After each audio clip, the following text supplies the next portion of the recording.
जनक और अपने कल्याण के लिए, अपने हित के लिए कुछ महत्व कर सकता है, कितनी आज़ादी मानव के जीवन के लिए है। तो उसी आधार पर जो आज़ादी तथागत गौतम बुद्ध ने बहुत सारे लोगों को दी और उन्हें जो है इस धर्म के मार्ग पे लाने की कोशिश की, जो कि लोग उन्हें अपने पास भी उन्हें नहीं रखना चाहते थे, उन्हें अपने पास भी इवन रखा नहीं जाता था, उन्हें छाव भी लोगों को उनकी छाव भी लोगों को पसंद नहीं थी और शिक्षा और दीक्षा लेना भी काफी नामुमकिन था। यानी लोग इंसान होकर भी इंसान जैसे जीवन जीने के लिए प्रयत्न भी नहीं कर सकते थे, जीना को छोड़ दो, यानी प्रयत्न करना भी उनके लिए नामुमकिन था। तब तथागत गौतम बुद्ध ने ऐसे समय में उन्हें अपना एक इस धर्म के माध्यम से उन्हें जोड़कर इसमें शामिल करने की कोशिश की। और जब भी लोगों को अच्छी बात लगी, अच्छे अच्छे विचार लगे, तो उन्होंने सब लोगों को दीक्षा देकर इसे समाहित करने की कोशिश की। तो हम जानते हैं कि सदियों से जो है बहुत लंबे समय से महिलाओं को बहुत सारे क्षेत्रों में आज़ादी नहीं दी गई थी, और जब आज़ादी नहीं दी गई तो वे लोग अपना उत्कृष्ट जीवन पुरुषों के समान नहीं जी पाते थे, यानी इंसान होते हुए भी इंसान जैसे जीवन जीने का हक नहीं था। तो ऐसे समय में हम देखते हैं कि तथागत गौतम बुद्ध की जो माँ थी, जिसे हम महाप्रजापति कहते हैं, उस महाप्रजापति ने अपना मन बनाया कि हमें भी यह संघ में शामिल होना चाहिए। जब बहुत सारे लोगों को उन्होंने देखा, तो देखने के बाद में उनके मन में भी ये भावना उत्पन्न हो गई, और होने के बाद में खुद वो 560 के स्त्रियों को लेकर जाती है, और जाने के बाद में तथागत गौतम बुद्ध से याचना कर देती है। और याचना करने के बाद में कालांतर में जो है तथागत गौतम बुद्ध उन्हें परमिशन दे देते हैं, और परमिशन देने के बाद में वो 560 की स्त्रियां, उसमें यशोधरा भी शामिल थी, उसमें महाप्रजापति भी शामिल थी, और ऐसे कई की स्त्रियां शामिल थी, और उन्होंने संघ में आना उचित समझा। और तथागत गौतम बुद्ध ने जो है उनको सभी को भिक्षुनी बना दिए, और वो भिक्षुनी बनकर अपना जीवन जीने लगे। तो ये खास बात है कि पहली बार किसी ने अपने संघ में समानता का दर्जा देने का काम दीक्षा करके ये तथागत गौतम बुद्ध ने करने की कोशिश की है। इसके पहले महिलाओं के साथ में इस तरह का बर्ताव जो है वो किसी ने भी नहीं किया, उन्हें समानता का अवसर नहीं दिया गया। तो कहने का तात्पर्य कि तथागत गौतम बुद्ध ने पुरुष के साथ साथ महिलाओं को भी एक समानता का अवसर प्रदान किया, ताकि महिलाएं भी उत्कृष्ट शिखर तक पहुंच सके, और उनकी बकाया सब अच्छी तरह से विधिवत उनकी दीक्षा कराई गई, और दीक्षा करने के बाद वो संघ के सदस्य बन गए, और संघ में वह जीवन यापन करने लगे, और संघ में जीवन यापन करके वह सुखपूर्वक और आनंद के साथ में वो जीवन जीने लगे। एक खास बात है कि संघ ने उन्हें जो है उस एक प्रकार से वह अवसर प्रदान किया जो कोई भी नहीं कर सकता था। तो हम देखते हैं कि इतना ही नहीं तो खतरनाक डाकू अंगोली माल को भी उन्होंने अपने संघ में दीक्षित किया, और दीक्षित करने के बाद में वह भी एक अरहत पद को प्राप्त हो जाते हैं। तो ऐसे कई लोग हैं जिनको तथागत गौतम बुद्ध ने अवसर प्रदान किया। लेकिन खास बात में जो आप लोगों को बता रहा हूँ कि उनकी सबकी दीक्षा होती थी, और जो पुराने नाम हैं वो नाम भी उनके बदल दिए जाते थे। ऐसे कई लोग हैं उस काल में जिनको इस तरह का जो है आचरण पर जोर देने के लिए कहा गया। तो कई लोग हैं जो इस धर्म दीक्षा लेकर जो है अपने जीवन जीने के लिए आगे बढ़ते थे, और आगे बढ़ के सुखपूर्वक और कैसे हम कल्याण का जीवन जी सकते हैं उस पर वो ध्यान देने की कोशिश करते थे। क्योंकि बहुत सारे लोग अभी भी ये महसूस करते हैं कि भाई धर्म दीक्षा का क्या मतलब है, धर्म दीक्षा हमारे लिए जरूरी है क्या नहीं है। तो ये आज ही नहीं तो उस काल में भी बहुत जरूरी थी, और इसलिए जरूरी मानते हुए तथागत गौतम बुद्ध ने इतने सारे लोगों को अपने धर्म के रास्ते पर लाने की कोशिश की, और बहुत सारे लोग इस धर्म में आए भी। क्योंकि जब तक इंसान जो है धर्म का आचरण नहीं करेगा, धर्म के अनुसार जीवन नहीं जिएगा, तब तक दुनिया में सुख और शांति मिलने की संभावना नहीं पाई जाती। क्योंकि इंसान जो है वो धर्म का आचरण न करने की वजह से वो हिंसा करता है, चोरी करता है, विचार करता है, झूठ बोलता है, और नाना प्रकार के वह कष्ट पहुंचाता है, और इस संसार में जो कुछ भी चल रहा है उसके वह दुख का भागी बन जाता है। तो इसलिए हमें इस बात पर ध्यान देने की जरूरत है कि हमें सुखपूर्वक और आनंद के साथ जीवन जीने के लिए हमें धर्म का अनुसरण करने के अलावा कोई उपाय नहीं है, और इसलिए हमें इस पर जोर देने की कोशिश करना चाहिए, जो बहुत ही जरूरी है। अब ये जिम्मेदारी तथागत गौतम बुद्ध ने किस पर दी कि उन्होंने देखा कि संत तो बने और बहुत सारे लोगों ने धम्म दीक्षा ली और उन्हें धम्म दीक्षित कर दिया गया। अब ये उन्होंने कहा कि धम्म दीक्षा लेकर सिर्फ दीक्षा लेकर ही काम चलने वाला नहीं है, तो उसके अनुसार आचरण पर भी जोर देना होगा, उसके अनुसार कर्तव्यों को करने की कोशिश करना होगा। नहीं तो ये है कि अपराध मनुष्य करें और नाम ले किसी ईश्वर का कि भाई ईश्वर ने हमें ये ऐसा करने के लिए प्रेरित किया है, कोई करता है, लेकिन ऐसा नहीं है।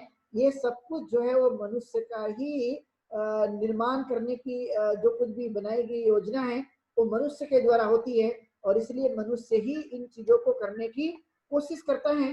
तो ये खास महत्वपूर्ण बातें हैं जो मानव के जीवन के लिए हम समझ सकते हैं कि किस तरह से यह बातें कही है। और इसलिए तथागत गौतम बुद्ध ने यह जिम्मेदारी भिक्षुणियों के लिए दी कि संसार में जो कुछ भी दुख फैला है, तो उस दुखों को दूर करने के लिए जो मैंने उपाय बताया है, उस उपाय को हम कैसे दूर कर सकते हैं और उस पर आचरण करके हम कैसे और भी ये दुख मुक्ति का जो मार्ग है उस पर चलते हुए निर्वाण की प्राप्ति कैसे की जा सकती है, इस पर उन्होंने जोर देकर कहने की कोशिश की।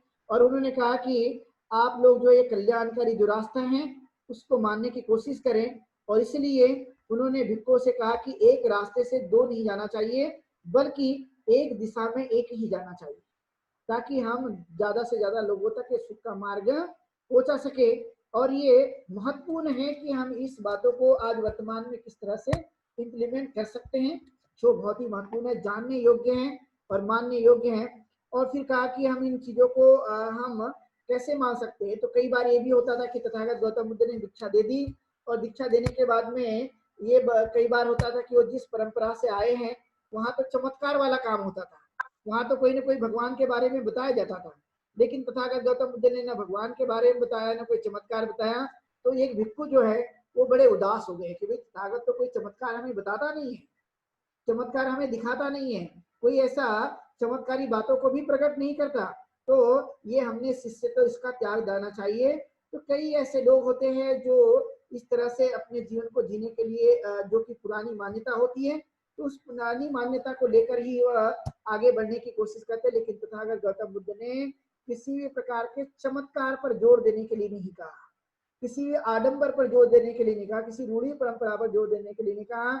उन्हें साफ साफ शब्दों में बताया कि मानव का कोई कल्याण कर सकता है तो कर सकता है धम्म और विनय, धम्म का आचरण पर जोर देकर और विनय का पालन करते हुए। धम्म और विनय ही मनुष्य को जो है उसकी मुक्ति करा सकता है, उसके जीवन में सुख और शांति ला सकते हैं।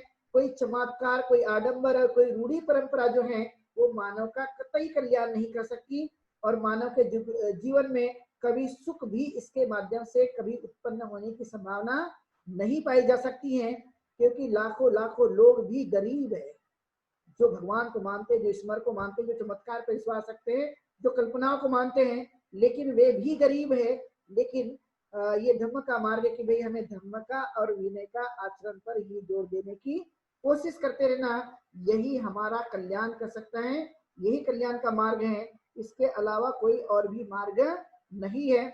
और ये बातें हमें समझने की कोशिश करना कि इसमें कोई इस तरह की भावना नहीं छुपी है। नहीं तो बहुत बार ये हो जाता है कि हमें कई तरह के लोगों को अपने घरों में रहते हुए बच्चों को समझाने के लिए, अपने पड़ोसियों को ध्यान में रखते हुए, अपने नातेदारों को ध्यान में रखते हुए हम कई तरह के इस तरह के चुंगल में और झांसे में फंस जाते हैं, और उसी से चमत्कार, कर्मकांड, अंधविश्वास और रूढ़ी परंपरा के हम शिकार बन जाते हैं कि भाई हमारे घर में बच्चे हैं तो इसलिए बच्चों को हमें, वह दूसरे बच्चे होंगे इसलिए उनको वो चीजें सिखाई जाए, घर में कई ऐसे लोग होंगे उनको ये कहा जाता है कि ऐसे सिखाया जाए।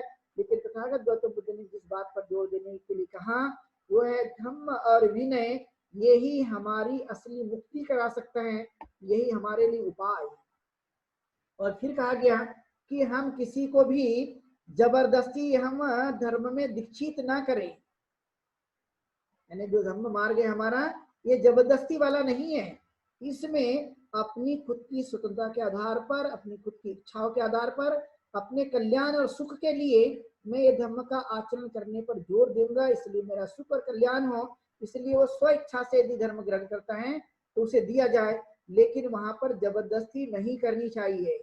और इसलिए तथागत गौतम बुद्ध और तथागत गौतम बुद्ध के संघ ने कभी भी यह दीक्षा के लिए कभी भी किसी से जबरदस्ती नहीं की कि आप हमारे यहाँ पे नोट आओ, हमारे यहाँ पे आपको नोट मिल जाएगा, पैसे मिल जाएंगे, नाना प्रकार का प्रलोभन दिया जाए, आप हमारा धर्म स्वीकार करो। ऐसा कतई भी आप नहीं देखेंगे। और जबरदस्ती के साथ में धर्म दीक्षा नहीं दी जाती है, अर्थात धर्मांतरण नहीं कराया जाता। स्व इच्छा से ही धर्मांतरण की बातें कही गई है, और इसे हमें अभी ध्यान देने की कोशिश करते रहना, जो कि बहुत ही जरूरी है। अब आपने देखा हो कि कई जगह ये होता है कि माला लगाई जाती है, भभूत पहने जाते हैं, भभूत लगाई जाती है, माला पहने जाते हैं, और नाना प्रकार के मनुष्य जो है वो कार्य को करने की कोशिश करता है। यहाँ पर वैसा कुछ भी नहीं है। यहाँ पर जो जोर दिया गया, वो जोर दिया गया है धम्म आचरण के ऊपर, कि हम जितना धम्म आचरण कर सकते हैं वो करने की कोशिश करना, जिससे मेरा हित हो सके, मेरा कल्याण हो सके, और मैं इस जीवन में अच्छा बन सकूं।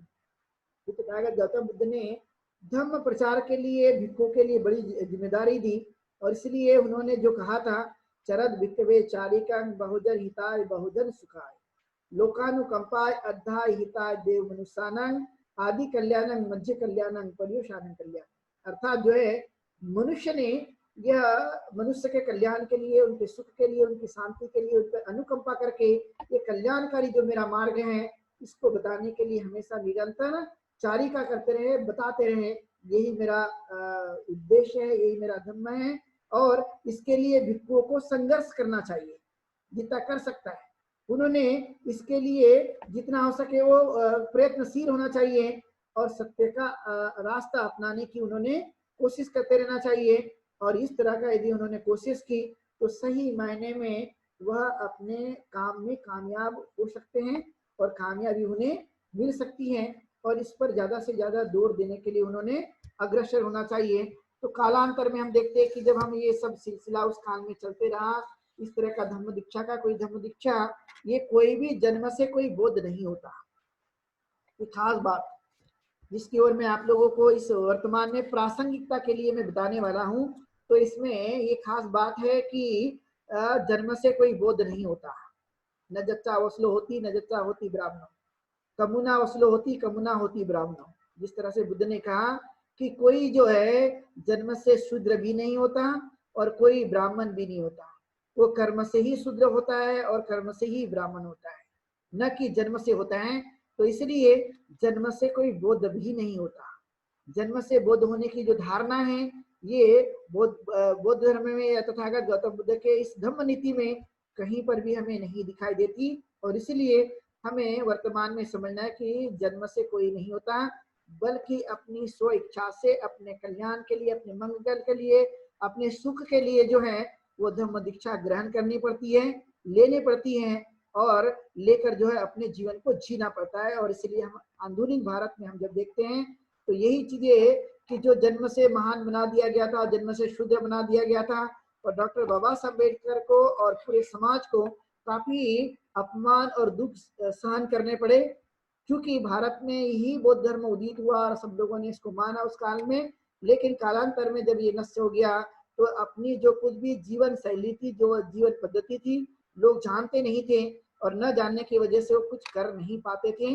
तो तथागत गौतम बुद्ध की इस जीवन पद्धति को डॉक्टर बाबा साहब अम्बेडकर ने धम्म दीक्षा लेकर और देकर ये साकार करने की कोशिश की, और ये बताने की कोशिश की कि हमें धम्म दीक्षा लेना चाहिए, चाहे हमारा जन्म कहीं पर भी हो गया, लेकिन हमें धम्म दीक्षा लेकर जीवन जीने के लिए वह तत्पर होना चाहिए। और ये दीक्षा जो है वह हर घर में होनी चाहिए, ताकि हम बौद्ध का या बुद्धिज्म का या तथागत गौतम बुद्ध की जीवन पद्धति का अपने जीवन काल में अनुसरण कर सके, उसे मानने की कोशिश कर सके, जो बहुत ही जरूरी है। और इसलिए डॉक्टर बाबा साहब अम्बेडकर ने कालांतर में ये समझने की हमारे लोग भूल न कर सके कि सारे धर्म एक जैसे हैं।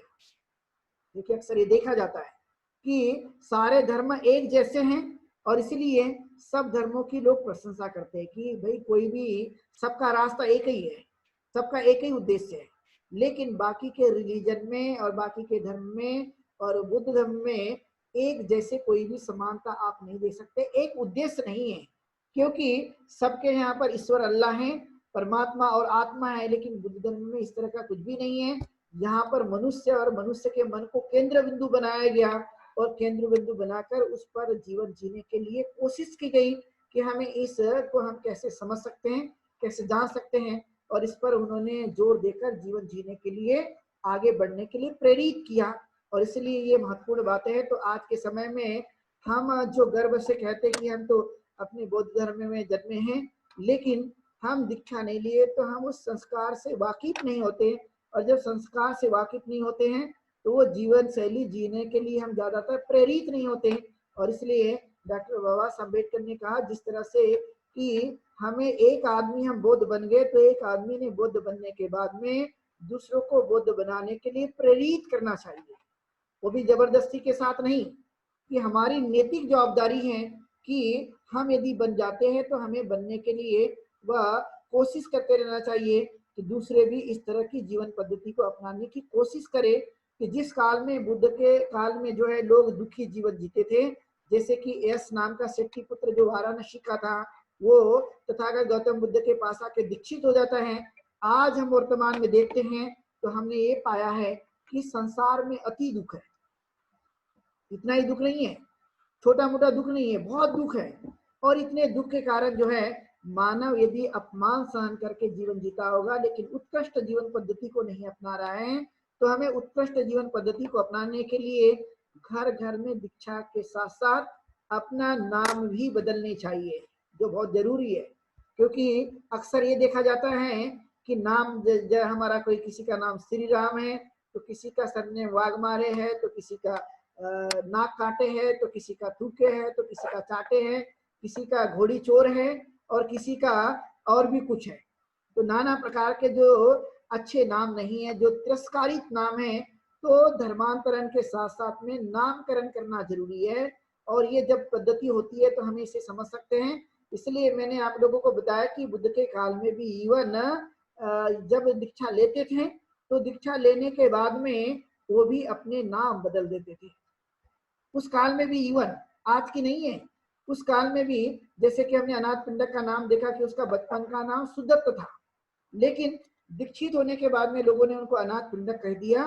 तो कहने का तात्पर्य कि ये दीक्षा और ये नाम बदलने की जो कुछ भी हमारी जीवन पद्धति है, उस पर हमें ध्यान देकर इस दीक्षा के लिए, जैसे कि जो बहुत जरूरी है, और आज भी उसका जो कुछ भी असर है वो हम लोग ये माने कि वो यथार्थ है, जैसा का वैसा उतारने योग्य है। वो इसलिए है क्योंकि उस काल में भी इस तरह की नीतियां थी। तो आज वर्तमान में देखेंगे तो छुआछूत है, जातिवाद है, गरीबी है, अज्ञान है, और नाना तरह की समस्याएं हैं।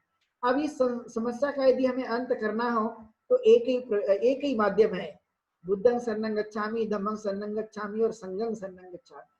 इसके अलावा और भी कोई उपाय नहीं है। और इसलिए हम स्वयं भी दीक्षित हो और अपने बच्चों को, अपने नाते रिश्तेदारों को, अपने आसपास पड़ोस के लोगों को, और जहां जहां पर भी रहते हैं वो हम कोशिश करें कि वे लोग भी दीक्षित होकर इस श्रेष्ठ जीवन पद्धति को, कल्याणकारी जीवन पद्धति को अपनाने की वह कोशिश करें, जो बहुत ही बेहतर है। और ये संदेश जो है आधुनिक काल में डॉक्टर बाबा साहब अम्बेडकर ने धम्म दीक्षा के माध्यम से हमें बताने की कोशिश की, और हम लोग इस चीजों को मान रहे हैं। और इसलिए घर घर में लोगों ने बौद्ध धर्म का अंगीकार करना चाहिए। वो इसलिए कि हमें कोई मुक्ति मिल जाएगी इसलिए नहीं, वो हमारी आवश्यकता है। इस बात को लेकर कि हम जब इन नीतियों को अपनाने लगते हैं तो वैज्ञानिक जो कुछ भी सोच है वो मानव के अंदर में जागते रहती है, लेकिन जैसे जैसे जागेगी वैसा वैसा दिमाग भी हमारा काम करने की तरफ में आगे बढ़ता है। तो इसलिए धम्म दीक्षा हमारे लिए एक आवश्यक और प्रासंगिक है। इस पर हमें जोर देने की कोशिश करते रहना चाहिए, जो बहुत जरूरी है। कई लोग ये भी हमें बताने की कोशिश करेंगे कि धम्म दीक्षा की आवश्यकता क्यों है, कि मेरे पिता तो बौद्ध थे तो मैं भी बौद्ध ही हूँ, मुझे कोई अलग से करने की जरूरत नहीं है। फिर दूसरा एक खास बात होती है कि बहुत बार जो है ऐसा डर भी समा जाता है। जैसे सुनक एक भिक्षु ने कहा था तथागत गौतम बुद्ध से कि आप चमत्कार नहीं दिखाते हो और इसलिए मैं आपका शिष्य तो त्याग देता हूँ। दीक्षा लेने के बाद भी उन्होंने कही थी कि मैं आपका शिष्य तो त्याग दूंगा। तो उसी प्रकार से आज के समय में बहुत सारे लोग जो हैं वह इस बात को से डरे रहते हैं कि यदि हमने धर्म स्वीकार कर लिया तो धम्म दीक्षा ले ली तो हमें आरक्षण मिलेगा या नहीं मिलेगा, या हमें सुविधा मिलेगी नहीं मिलेगी, या लोग हमें क्या कहेंगे। लेकिन आप लोगों को जो जो भी मिलेगा वो तो मिलेगा ही, जो नहीं होगा वो मिलने की कोई उम्मीद नहीं है। लेकिन यदि वो होगा तो वो सब कुछ जो है वो हर व्यक्ति के लिए मिलने की संभावना पाई जाएगी। लेकिन मान लिया जो है ही नहीं, लेकिन हम इच्छा आकांक्षा लगा के बैठे कि वो मिल जाएगा, उसकी कोई संभावना नहीं है। तो उसकी संभावना के लिए हमने अलग और भी प्रयास करने पड़ेंगे। लेकिन धम्म दीक्षा का हमें जो डर सताते रहते हैं कि हमें ये चीज नहीं मिलेगी, लेकिन ये सब कुछ मनुष्य को मिलते रहेगा। जो कुछ भी अवसर उसके लिए लाए गए हैं और वो अवसर दिए जाएंगे, तो जो अवसर होगा तभी दिए जाएंगे, यदि नहीं होंगे तो देने की कोई संभावना नहीं होगी। यदि आरक्षण है तो मिलेगा, यदि नहीं है तो मिलने की कोई संभावना नहीं होगी, उम्मीद नहीं है।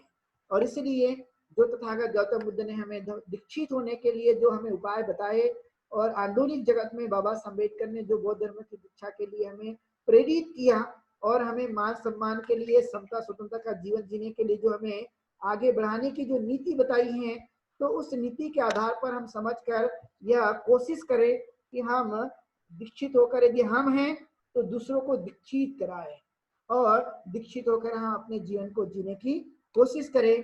तो यही धम्म दीक्षा है, यही धम्म दीक्षा की प्रासंगिकता है आज के समय के लिए। तो मुझे लगता है आज आप लोगों ने इस धम्म दीक्षा को आप लोगों ने देशना के माध्यम से सुनने की कोशिश की है और जानकर भी कोशिश की है। तो आपने खुद अनुभव भी बहुत बार किया होगा कि जो जो लोग धर्म में दीक्षित हुए हैं तो बौद्ध बनने के बाद परिवर्तन आया ही नहीं आया, यानी आया है या नहीं आया, आप खुद भी इसका अनुभव कर सकते हैं। और इसलिए ये बौद्ध धर्म की जो असली हमारी जो जीवन पद्धति है उसको अपना करके हम लोग निश्चित ही उस अवस्था से बाहर निकल सकते हैं।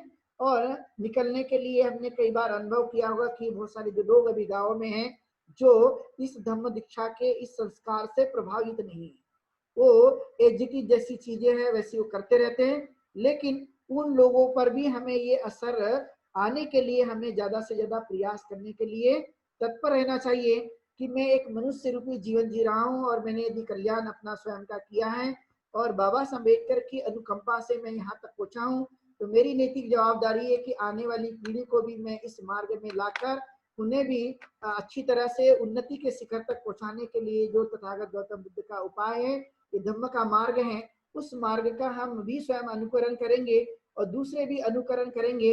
ऐसी नीतियों का प्रचार प्रसार करना हमारे लिए बेहद जरूरी है। तो इसमें हम अपने स्वार्थ को बाजू में रखते हुए, क्योंकि मनुष्य एक ऐसा जीव है जो कई प्रकार के स्वार्थ उसके जीवन काल में आते रहते हैं, तो एक तो स्वाभाविक प्रक्रिया है। लेकिन जब मृत्यु होगी तो हम स्वार्थ लेकर जाएंगे, लेकिन हमने स्वार्थ से ऊपर उठकर जीवन जिया तो मृत्यु के समय में हम परमार्थ यानी अच्छी चीज लेकर जा सकते हैं। तो मनुष्य का जीवन बहुत ही महत्वपूर्ण है। तो ये जो सिलसिला है, चूंकि हम जानते हैं कि अभी कोरोना का समय है, लेकिन जैसे ही से धीरे धीरे यदि हम ऊपर निकलते हैं तो जरूर नहीं कि वो सामूहिक यदि हम कराए, लेकिन कोई एक व्यक्ति है, दो व्यक्ति है इस धम्म दीक्षा के इस जीवन पद्धति को अपनाना चाहता है तो उसे हम प्रेरित करें और ये काम हमेशा जारी रखें। क्योंकि हमने यदि उनको जीवन को बदलने में यदि कुछ भूमिका रखी है तो समझ लीजिए हमने एक बहुत बड़ा काम किया अपने जीवन काल में, छोटा मोटा नहीं। क्योंकि इंसान के जीवन में मन को परिवर्तित करना ये दुनिया का सबसे महत्वपूर्ण काम बताया जाता है। और इसलिए हमें अपने इस मानवता वाली कार्य में हमेशा तत्पर रहने की कोशिश करना, क्योंकि ये बहुत ही महत्वपूर्ण काम है। इसलिए तथागत गौतम बुद्ध ने अपने जीवन काल में 45 वर्ष तक चलते हुए इस कार्य को करने की कोशिश की और वो वहां पहुंचे जहां जहां पर लोगों की सही में जरूरत थी और लोगों को उन्होंने धम्म बताया और लोगों ने उसका अंगीकार भी किया। आज भी हमें सख्त जरूरत है कि ऐसे चीजों का प्रचार प्रसार करें, उसको जन जन तक पहुंचाने की योजना बनाएं और इसमें हम एक दूसरे का साथ दें, एक दूसरे का सहयोग करें। क्योंकि बिना साथ का और बिना सहयोग का कभी भी कार्य जो है अंजाम तक नहीं पहुंच सकते हैं। तो इसीलिए कहा जाता है कि यूनिटी ब्रिंग हैप्पीनेस, जो एकता है वो सुख दिलाने वाली होती है, जो ताकत है वो सुख दिलाने वाली होती है और इसी का नाम संघ है।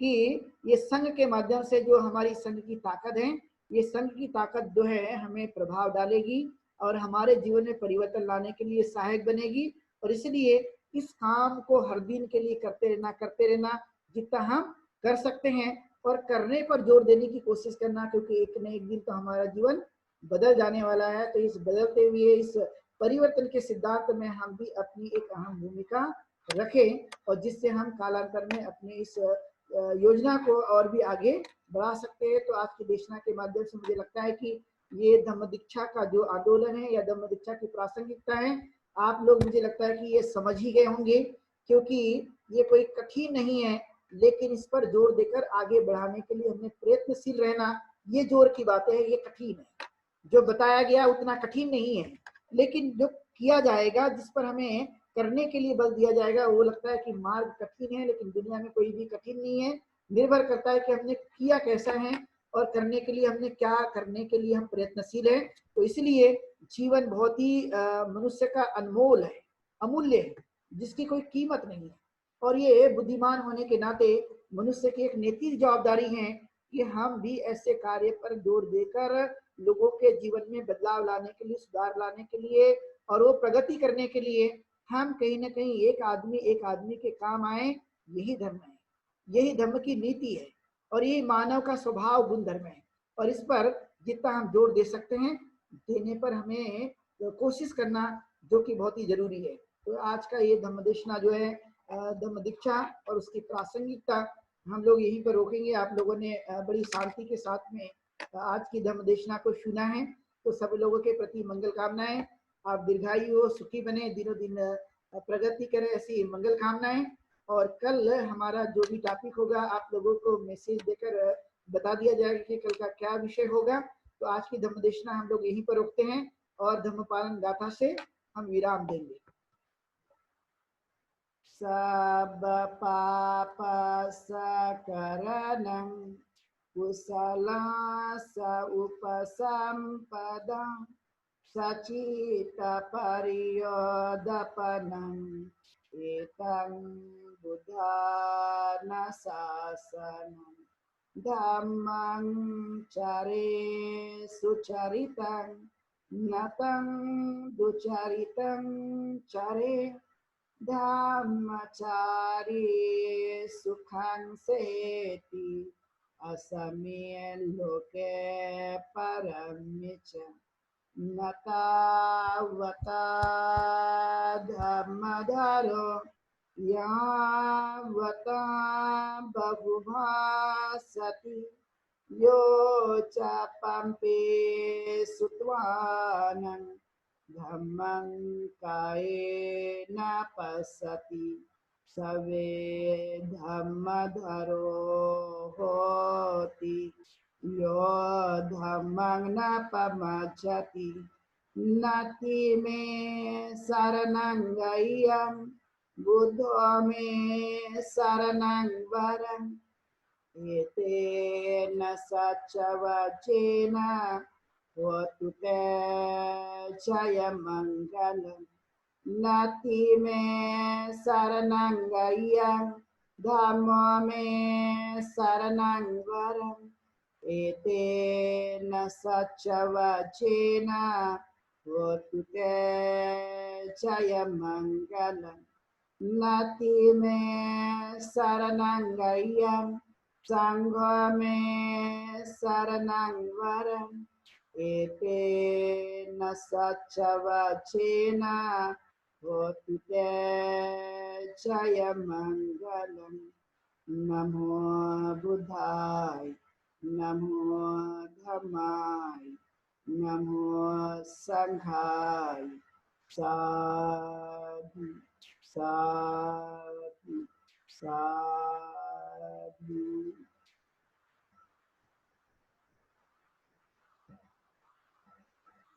वंदनामि भंते जी। वंदनामि भंते जी।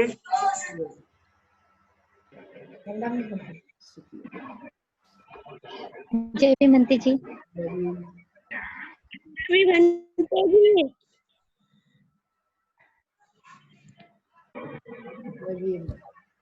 भंते जी।